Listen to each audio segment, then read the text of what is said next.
మీ business ఏదైనా మీ ఊర్లో promotion చేయాలంటే అది సుమన్ టీవీతోనే సాధ్యం. ఇప్పుడే సంప్రదించండి.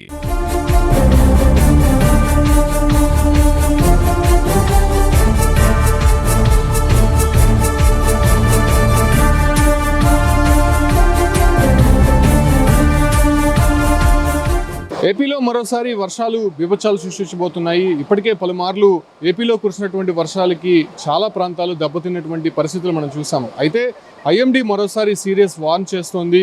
ఇప్పుడు ఇవాళ సాయంత్రానికి అది అల్పపీడనంగా మారి ఏపీ, తమిళనాడు, పాండిచేరి ప్రాంతాల్లో అతి భారీ వర్షాలు కురిసే అవకాశం ఉన్నట్టు ఇప్పటికే ఒక వార్న్ చేస్తోంది. అయితే రేపటి నుంచి అంటే మంగళవారం, బుధవారం, గురువారం 3 రోజుల పాటు అటు ఏపీలో ఉన్నటువంటి తూర్పు రాయలసీమ, అదే రకంగా కోస్తా ప్రాంతాల్లో భారీ వర్షాలు కురిసే అవకాశం ఉన్నట్టు చెప్తోంది. దాంతోపాటు కూడా ప్రస్తుతం అది తమిళనాడు వైపు పయనించే అవకాశాలు అయితే కనిపిస్తోంది. దీంతో తమిళనాడు వ్యాప్తంగా కూడా భారీ వర్షాలు కురిసే అవకాశం అయితే కనిపిస్తోంది. ఇది పశ్చిమ వాయు దిశగా కదులుతూ అటు వాయుగుండంగా మారే అవకాశాలు కూడా ఉన్నట్టు ఇప్పటికే చెప్తోంది. దాంతోపాటు కూడా ప్రస్తుతానికి చిత్తూరు, అన్నమయ్య, తిరుపతి, అదే రకంగా నెల్లూరు, ప్రకాశం, అంబేద్కర్ కోనసీమ జిల్లాలో భారీ వర్షాలు కురిసే అవకాశం ఉంది. అదే రకంగానే 2 రోజుల పాటు అధికారులు పాఠశాలలకు సెలవులు ప్రకటించాలని చెప్పి కూడా నిర్ణయం తీసుకున్నట్టయితే తెలుస్తుంది. అయితే దాదాపు ఇప్పటికే 4-5 వాయుగుండాలు చూసాము. అది తీవ్రంగా భారీ వర్షాలు కురిసాయి. పలు ప్రాంతాల్ని ముంచెత్తినటువంటి పరిస్థితి చూసాం. ఇప్పటికే వాగులు, వంకలు, రిజర్వాయర్లు, డ్యాములన్నీ కూడా నిండుకుండలా కనిపిస్తోంది.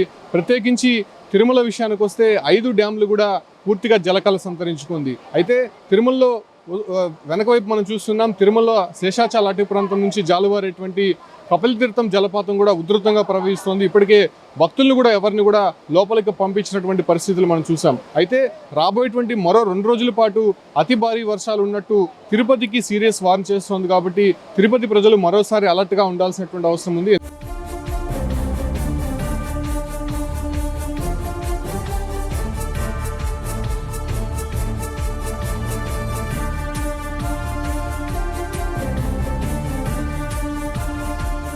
ఎందుకంటే ఇప్పటికే తమిళనాడు తీర ప్రాంత ప్రజలు కావచ్చు, లేదంటే తమిళనాడు, ఆంధ్ర సరిహద్దు మండలాలు ఉన్నటువంటి పలు ప్రాంతాల్లో ఇప్పటికే పూర్తిగా అస్తవ్యస్తంగా మారిందని చెప్పుకోవచ్చు. పలు గ్రామాలకి రాకపోకలు కూడా పూర్తిగా తెగిపోయినటువంటి పరిస్థితి.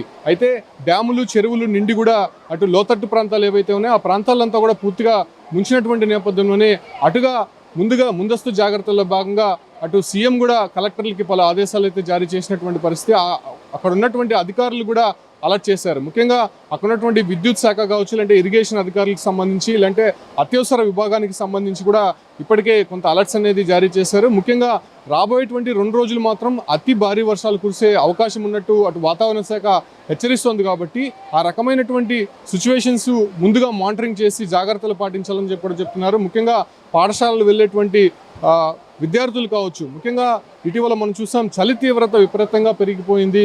అటు దాదాపు 20 డిగ్రీల సెల్సియస్ లోపలికే అటు టెంపరేచర్ అనేది కనిపిస్తోంది. ఈ రకంతోనే రాబోయేటువంటి 2 రోజుల పాటు వర్షాలు కూడా తీవ్రంగా పడేటువంటి అవకాశం ఉండడంతో అటు వయోవృద్ధులు కావచ్చు, లేదంటే ముఖ్యంగా అనారోగ్యానికి గురయ్యేటువంటి వారంతా కూడా ముందస్తు జాగ్రత్తలు తీసుకోవాలని చెప్పి కూడా చెప్తున్నారు. అత్యవసరమైతే తప్ప ఎవరిని కూడా బయటికి రాకూడదని చెప్పి కూడా జాగ్రత్తలు తీసుకుంటున్నారు. మరోవైపు ఎన్డీఆర్ఎఫ్, ఎస్డీఆర్ఎఫ్ బృందాలను కూడా అలర్ట్ చేసే ప్రయత్నం చేస్తున్నారు. ఎందుకంటే ఇప్పటికే పలు ప్రాంతాల్లో ఉన్నటువంటి ప్రజల్ని పూర్తిగా అక్కడ జలదిగ్బంధంలో చిక్కుకొని అధికారులు అప్పటికప్పుడు వాళ్ళని కాపాడే ప్రయత్నం చేస్తారు. ఇటీవల మనం చూసాం రేణిగుంట ప్రాంతంలో వచ్చినటువంటి వరదల కారణంగా ఒక ఇంట్లో ఒక కుటుంబం మొత్తం కూడా అక్కడే ఇరుక్కుపోయింది. అయితే అక్కడ ఉన్నటువంటి అధికారులు సకాలంలో స్పందించి వాళ్ళని బయటికి తీసుకొచ్చినటువంటి పరిస్థితి. సో ఈ రకమైనటువంటి సిచ్యువేషన్స్ అనేక ప్రాంతాల్లో జరిగాయి. కాబట్టి రాబోయే 2 రోజుల పాటు జరిగేటువంటి ఈ ఒక్క వర్షపాతం నమోదు అధికంగా అయ్యేటువంటి అవకాశం ఉండడంతో ముందస్తు జాగ్రత్తల్లో భాగంగా అధికారులు కూడా ప్రజలకు ఒకటే సూచిస్తున్నారు. ఒకవేళ మీ ప్రాంతాల్లో వరద ఎక్కువ రావడం కానీ, లేదంటే నీరు నిలిచిపోవడం జరిగితే వెంటనే అధికారులకు సమాచారం ఇవ్వాలి. దాంతోపాటు కూడా